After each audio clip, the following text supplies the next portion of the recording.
मेरे सामाजिक परिवार के सभी सदस्यों और ये वीडियो देखने वालों को नमस्कार। चीन कहें कि जिस तरह से सोचता था, अब उसकी सोच पर चोट लगने लगी। अब उसकी सोच ध्वस्त हो रही है। जो मनोवैज्ञानिक जीत उसने भारत और भारतीयों पर हासिल कर रखी थी कि भारत चीनी सामान के बिना कुछ कर नहीं सकता, चीनी ऐप्स के बिना कुछ कर नहीं सकता, चीनी उत्पाद नहीं होंगे तो यहां उत्पाद तैयार नहीं होंगे, चीनी कच्चा माल नहीं होगा तो हमारी कंपनियां नहीं चलेंगी। अब और हां, चीनी निवेश नहीं आएगा तो भी हमारा देश नहीं चलेगा। अब इस सोच पर बड़ी तगड़ी चोट लगी है और मैं आपको सिलसिलेवार बताने जा रहा हूं कि जिसको मैं बार बार आपसे एक बात कहता था कि ये बायकॉट चाइनीज प्रोडक्ट, जिसको मैं बड़ी सरल भाषा में अवधि आदमी हूं, देशज आदमी हूं, तो मैं कहता था चीन की ऐसी की तैसी, और कहता था नहीं, कहता हूं और कहता रहूंगा। तो ये बायकॉट चाइनीज प्रोडक्ट, उत्पाद नहीं, ये सब मिला के एक साथ अगर कहना हो तो कहिए चीन की ऐसी की तैसी। अब सवाल यह है कि जो चीन की ऐसी की तैसी मैं कह रहा हूं, या ये क्या सिर्फ भावुक नारा भर है क्या? तो मैं आपको कहता हूं कि नहीं, ये भावुक नारा नहीं है।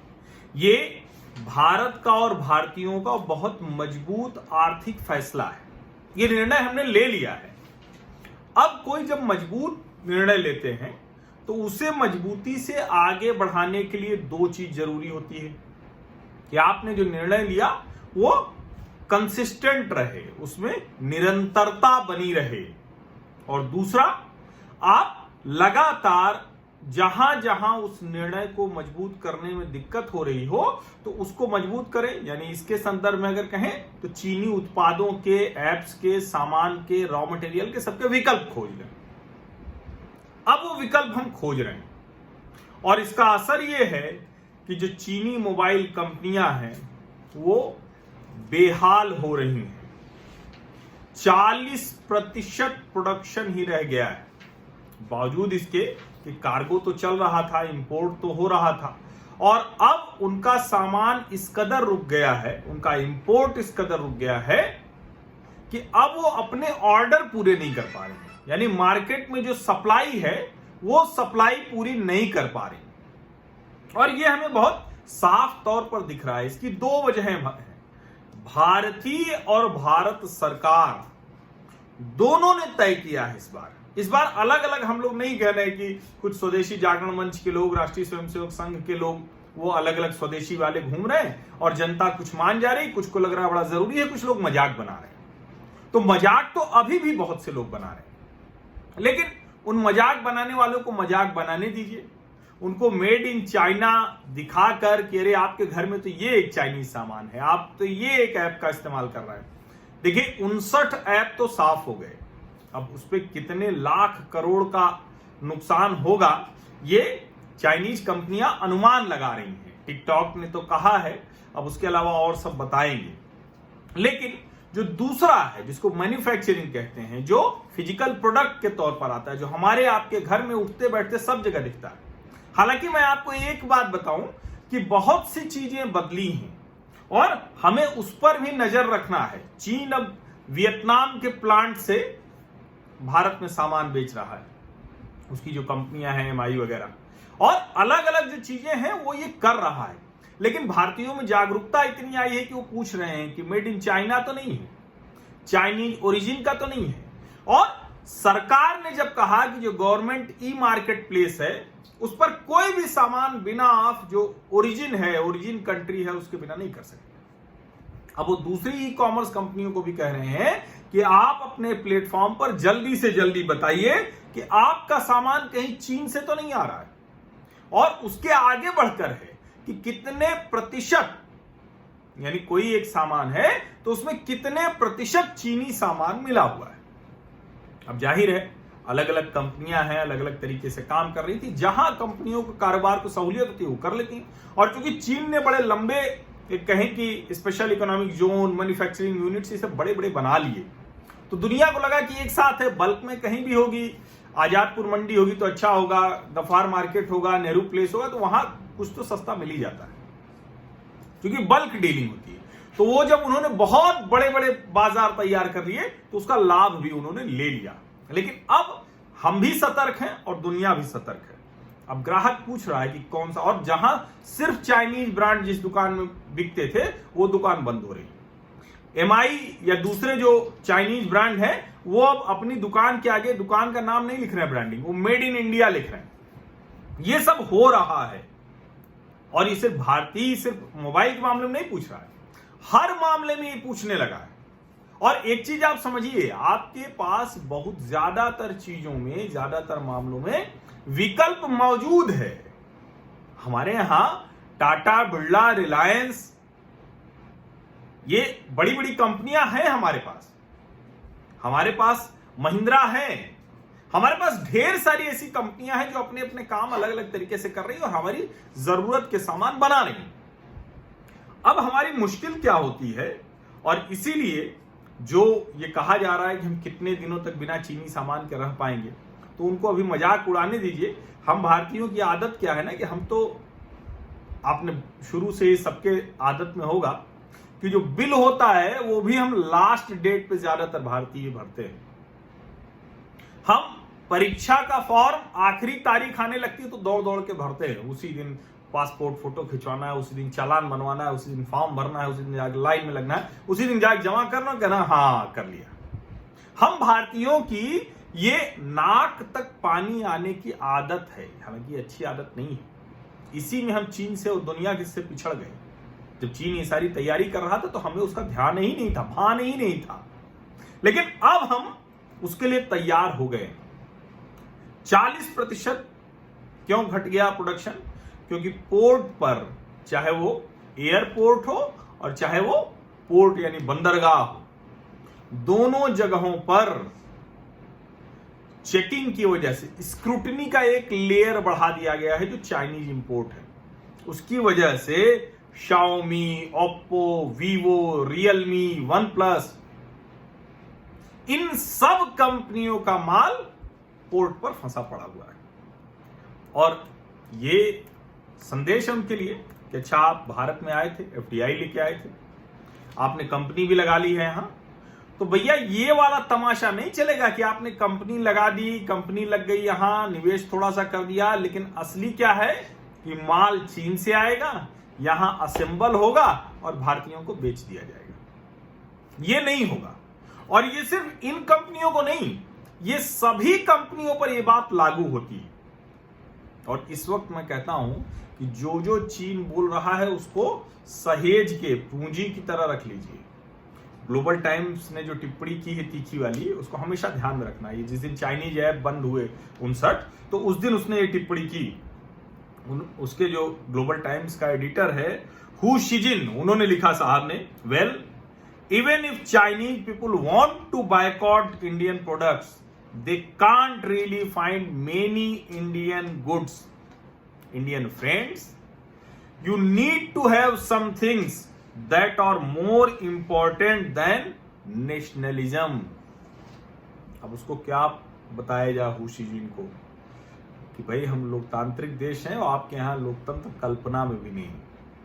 ये नेशनलिज्म तो है ही है, लोकतंत्र आपके यहाँ कल्पना में नहीं है, और नेशनलिज्म तो आपके यहाँ हो ही नहीं सकता क्योंकि चाइनीज कम्युनिस्ट पार्टी है। सीताराम येचुरी भी हो सकता है कि जब कमरे में वो लोग बैठते हों पोलित ब्यूरो में तो बड़े प्रसन्न होते होंगे जब खुलेआम वो कहते हैं कि जहां जहां भी वामपंथी ताकते हैं हम उनके साथ। और इसका बड़ा अच्छा जवाब दिया आनंद महिंद्रा ने, जो हमारे भारतीय उद्योगपति हैं और बड़ा शानदार महिंद्रा के एसयूवी, महिंद्रा की कारें, महिंद्रा एकदम बहुत शानदार काम कर रही है।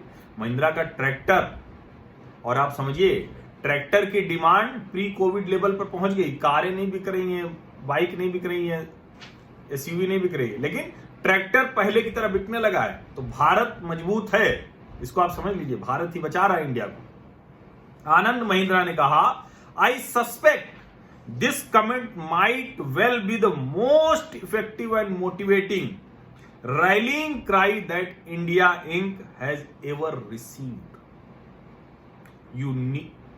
Thank you for your provocation. We will rise to the occasion. लेकिन ये सिर्फ उद्योगपतियों के लिए नहीं है, हम सभी भारतीयों को अपने जीवन से लक्ष्य तय करना है, धीमे धीमे धीमे करके चीन मुक्त हो जाना है। हर कोई भी सामान चीन का नहीं हो, यह ध्यान में रखना है। और एक काम और करना है, अगर चीन के अलावा भी दूसरी कंपनियां, तो अपनी कंपनियों को बड़ा बनाना है। अब अपनी कंपनी जियो, रिलायंस इतनी बड़ी हो रही तभी ना मुकाबला कर पा रही है।